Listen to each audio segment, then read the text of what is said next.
Hey everyone, it's Alexander, the real Mr. Robinson, and this is my review for The Fresh Prince vs. Big Willie, also known as Gemini Man. So this movie's directed by Ang Lee and stars Will Smith as an assassin who's going into retirement after one final job, but soon he gets hunted down by a clone of himself. And that's the movie. He basically is hunted by his clone, and he has to get to the bottom of it. Meanwhile, his clone is starting to develop independent thoughts and is struggling with his mission and doing what's actually right. So I didn't know this about the movie until after I saw it. This thing apparently has been in development hell since 1999. I didn't know this was a concept from that long ago, and apparently it's been tossed around through different studios and different directors until Paramount and Jerry Bruckheimer picked it up. You got Ang Lee directing and Will Smith starring in it. And I gotta say, with that first trailer that came out, I actually was sold on it. It looked pretty cool, had an interesting concept. But then the second trailer came out and I'm like, doesn't look as fun as the first time around. So I really had no idea what to expect going in. I heard some pretty bad stuff beforehand, and I gotta say, walking out of Gemini Man, it wasn't as bad as I was led to believe it is. I mean, it's not particularly good. There's a lot about this movie that you could say is unintentionally funny, but I don't think it's a total train wreck of a movie. I think one of the things that keeps this movie from being terrible for me are the actors.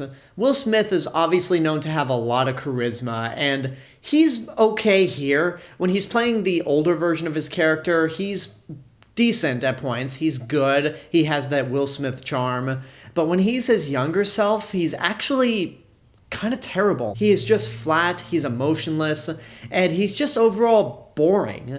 Not as boring as his character in After Earth, and hey, at the very least, they could have gotten Jaden Smith to play the younger version of Will Smith, so let's be grateful that didn't happen. You also have Mary Elizabeth Winstead and Benedict Wong as the two people going with him on this mission. And they both have their moments here and there. Mary Elizabeth Winstead, I always like, and she's decent here. Benedict Wong has a few comedic moments in this movie that actually legitimately made me laugh, but they don't really do anything with him outside of comic relief, so that's a bit disappointing. The main thing that really hurts this movie when you get right down to it is the script. Well, there's one other aspect, but I'll talk about that a little later. And even then, I'm not sure if this is an aspect that's going to reflect everyone who sees this movie. But the script is just crap on a stick. You never really get a clear understanding on why Will Smith's character is being hunted down and retired, pretty much, in not the peaceful, relaxing retirement, but in the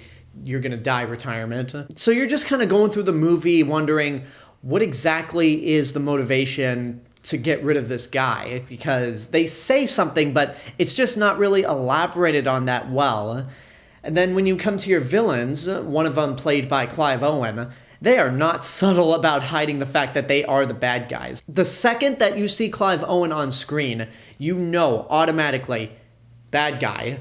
And he is not subtle at all in his performance. If there is one weak point in this movie, more than Will Smith as the younger version of himself, it's Clive Owen. And that's a shame because they, again, just don't hide the fact that this guy's the villain. And then one thing I also don't like, and this is actually no disrespect to the movie itself, is that the whole movie plays out as if you're supposed to be wondering what's going on, and this big reveal of the clone chasing Will Smith is very much like when Steve Rogers finds out that Bucky is the Winter Soldier in Winter Soldier. The problem, though, is that this movie was marketed around the fact that it's Will Smith versus Will Smith. I mean, as I joked early on, The Fresh Prince versus Big Willie. And the movie plays out as if you're supposed to be wondering, and it just doesn't work because you're just sitting there going, all right, when's the clone gonna pop up? When are we gonna get the big Will Smith versus Will Smith fight? And then another reason why this script is crap is that the dialogue is horrendous.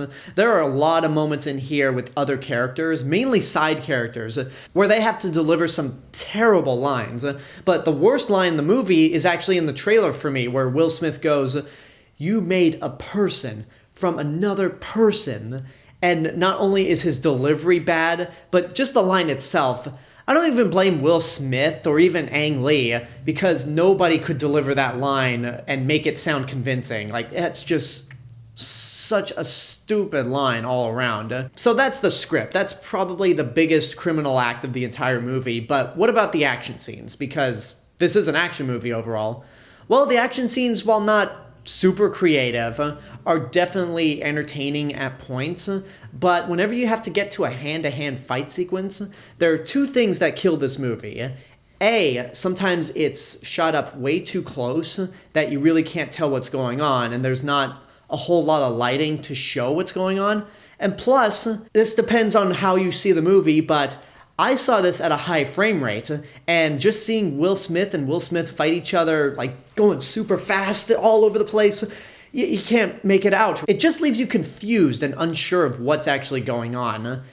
And I guess I should bring this up. This is the other aspect of the movie that I don't know if many people will be able to experience this, but for me, it kind of was a distraction. This movie is being presented at a high frame rate. You remember with the Hobbit trilogy when Peter Jackson shot those movies at 48 frames per second? Well, Ang Lee decided to shoot this movie at a high frame rate too. At 120 frames per second. Yeah, the press screening I went to, they showed this at 128 frames per second in a Dolby Digital theater. And I'm not on board with a high frame rate being presented towards movies. Because while the image looks really crisp, clean, and the 3D is some of the best I've seen all year, it just feels like you're watching a video at the end. It doesn't feel like you're actually watching a movie. And it also draws even more attention to stuff that's obviously not real. There's a scene in the movie where Will Smith and Mary Elizabeth Winstead are having a conversation. They're just having a drink at a bar next to the lake. And when the scene is focused on Will Smith, on the left corner of the screen, you see what are supposed to be two pelicans just hanging out on a pillar. But they don't move. They're obviously stuffed pelicans right there. And because the image is so crystal clear because of the high frame rate, you notice that those pelicans aren't moving. They're fake and not real pelicans at all. And it takes you out of the movie. Like, it is so distracting when you are focused on something that's not real and the frame rate does nothing but make it even more fake. However, I don't know if that's going to be a big issue with people depending on how you see the movie, because I will say this, first of all, it's not as annoying as the Hobbit trilogy, because this movie, at the very least, is more grounded.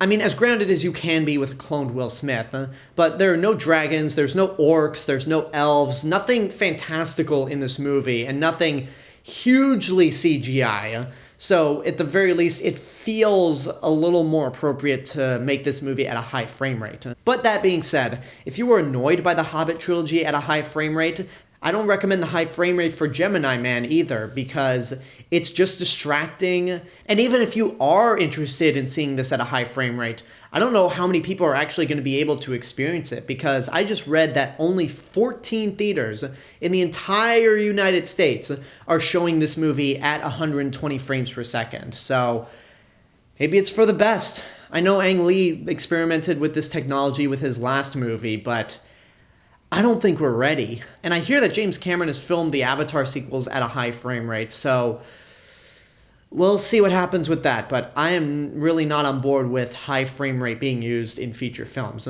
Keep it to the theme parks. It fits perfectly well for a theme park attraction, not a major motion picture. So outside of that, I don't really have much else to say about Gemini Man. It's not terrible, but it's just not all that exciting either. The actors have passable to good charisma.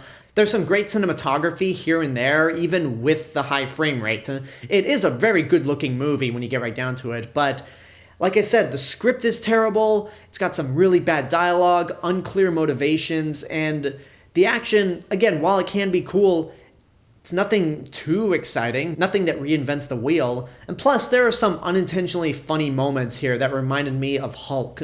So that's not a good sign. I would just say watch at your own risk.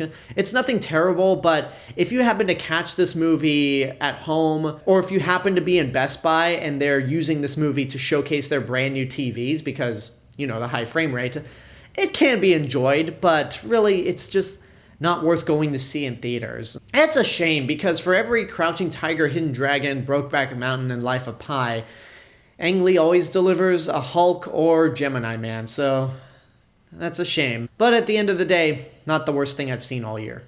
And there you go, that's my review for Gemini Man. And now I want to know what you guys think about the movie. If you've seen it, what did you think? Are you planning to see this movie at all? And if you do, are you planning to see it at the high frame rate? Whatever the case may be, let me know in the comments below. And until next time, I hope you enjoyed this review. Don't forget to subscribe to the channel, give this video a like, and of course leave a comment. Don't forget to support my Patreon page, follow me on social media, and until next time, this is the real Mr. Robinson telling you there's only one.